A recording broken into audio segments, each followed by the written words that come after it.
Hello sa lahat ng nakikinig at nanonood ngayon. Magandang araw sa inyo. Sana nasa maayos kayong kalagayan kung nasaan man kayo at anuman ang pinagdadaanan nyo. Today, may gusto akong simulan na tanong. Isang tanong na sigurado akong pumasok na rin sa isip nyo kahit minsan lang. Money can buy happiness. Totoo ba yan? Kasi aminin natin, kapag may pera, mas may choices ka, mas konti ang stress, mas madaling huminga. Pero bakit may mga taong kahit kumpleto sa material na bagay, parang may kulang pa rin sa loob? Kaya ngayon, gusto kong itanong ito kay Ayay sa episode na ito. Sa tingin mo ba, nabibili talaga ng pera ang kaligayahan? O may mga bagay pa rin kahit gaano ka kayaman, hindi mo mabibili? Mga kaibigan, hindi ito usapang numbers o bank account. Ito ay usapang buhay, priorities, at kung ano talaga ang mahalaga. Relax lang kayo, makinig, at sumabay sa kwentuhan. Simulan na natin. Take it away, Ayay. Totoo bang money can buy happiness? Isa ito sa mga tanong na parang paulit-ulit na nating naririnig. Minsan parang cliché na.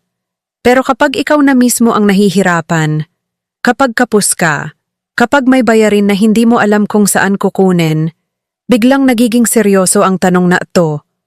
Kasi madali sabihin na hindi lahat nabibili ng pera kapag may sapat ka. Pero kapag wala, iba ang tunog ng katotohanan. Simulan natin sa totoo. Oo, may nabibili ang pera na mahalaga sa kaligayahan.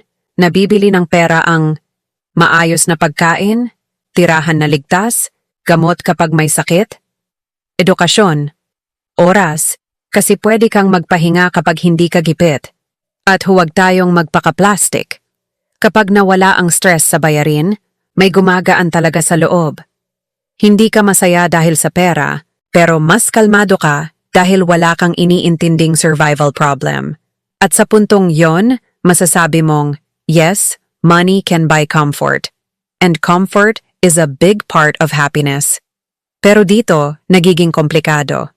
Ang problema, maraming tao ang naniniwala na kapag mas marami akong pera, mas magiging masaya ako. Kaya ang nangyayari, walang katapusang trabaho, walang pahinga, laging may hinahabol, laging kulang kahit sobra na dumadating ka sa point na may pera ka na, pero wala ka ng oras. May kakayahan ka ng bumili, pero wala ka ng gana. At dito na pumapasok ang tanong, kung nabili mo lahat, pero nawala ka sa sarili mo, masaya ka pa ba? Isang real-life story na baka pamilyar. May isang babae, tawagin nating Liza. Lumaki siya sa pamilyang laging kapos. Simula bata, pangarap niya lang, pag yumaman ako, magiging masaya na ang lahat. Nag-aral siya ng mabuti. Nagtrabaho sa corporate. Nag-abroad. Nag-overtime. Nag-ipon. After ilang taon, nakuha niya lahat ng pinangarap niya. Sariling kondo, sasakyan, travel kapag gusto, branded na gamit. Sa mata ng iba, successful siya. Pero isang gabi, mag-isa siya sa kondo niya, nakaupo sa sofa, hawak ang cellphone. Walang ka-chat, walang tatawag, walang uuwian. Sabi niya sa sarili niya, akala ko kapag nandito na ako, magiging masaya na ako. Hindi siya malungkot dahil kulang ang pera. Malungkot siya dahil wala na siyang makasama sa tagumpay niya. Doon niya na-realize, money can buy the house, but not the feeling of home. So, can money buy happiness? Ang mas tamang sagot, money can buy a certain level of happiness, pero hanggang doon lang. May hangganan ang kaya nitong ibigay, once na. Ligtas ka na, busog ka na, may basic comfort ka na. Ang hinahanap na ng puso mo ay connection, purpose, meaning, pagmamahal. Pakiramdam na mahalaga ka at yan hindi na nabibili. Bakit maraming mayaman pero hindi masaya? Kasi minsan, nagiging sukatan ng pera ng worth nila. Kapag wala ng bagong achievement, pakiramdam nila, wala na rin silang halaga. Yung iba, natatakot mawalan, paranoid, hindi mapakali, hindi makontento. Kasi ang kaligayahang nakatali sa pera, madaling mawala kapag may nawalang pera. Pero linawin natin ulit. Hindi rin totoo na kapag mahirap ka, mas masaya ka? Hindi romantic ang kahirapan, hindi inspirational ang gutom, hindi character building ang stress sa bayarin. Ang totoo, kailangan ang pera, importante ang pera.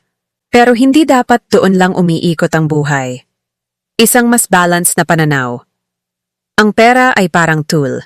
Kapag ginamit mo siya para magkaroon ng oras sa pamilya, tumulong sa iba, alagaan ang kalusugan mo, gumawa ng meaningful work, mas malapit ka sa totoong kaligayahan.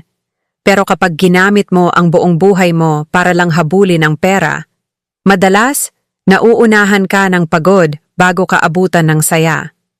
Isang simpleng tanong para sa sarili. Tanungin mo ang sarili mo. Kung dumoble ang pera ko ngayon, ano ang una kong gagawin? Kung ang sagot mo ay, magpapahinga, makakasama ang mahal ko, gagawin ang matagal ko nang gustong gawin. Ibig sabihin, hindi pera ang kulang mo, oras at balanse. Sa huli, hindi binibili ng pera ang kaligayahan, pero pwede nitong suportahan ang buhay na mas may kaligayahan. Ang tunay na saya nanggagaling sa relasyon, kabuluhan, contentment, at pagkilala kung kailan sapat na. Kaya siguro mas tamang tanong ay hindi, can money buy happiness? Kundi, paano ko gagamitin ang pera para hindi ko mawala ang sarili ko? At ikaw, ano ang masasabi mo? Kung biglang dumami ang pera mo bukas, sa tingin mo, mas magiging masaya ka ba? O mas magiging abala lang? Maraming salamat, Ayay, sa pagiging bukas, totoo, at honest sa pagsagot sa tanong na ito. Hindi madaling pag-usapan ang pera at kaligayahan, lalo na't iba-iba ang pinanggagalingan nating lahat. At ngayon, kayo naman ang gusto kong marinig. Sa tingin niyo ba, money can buy happiness? Hanggang saan lang ang kaya nitong ibigay? At ano ang natutunan niyo sa usapan natin ngayon? I-share niyo ang thoughts niyo sa comments. Gusto kong basahin ang mga kwento niyo.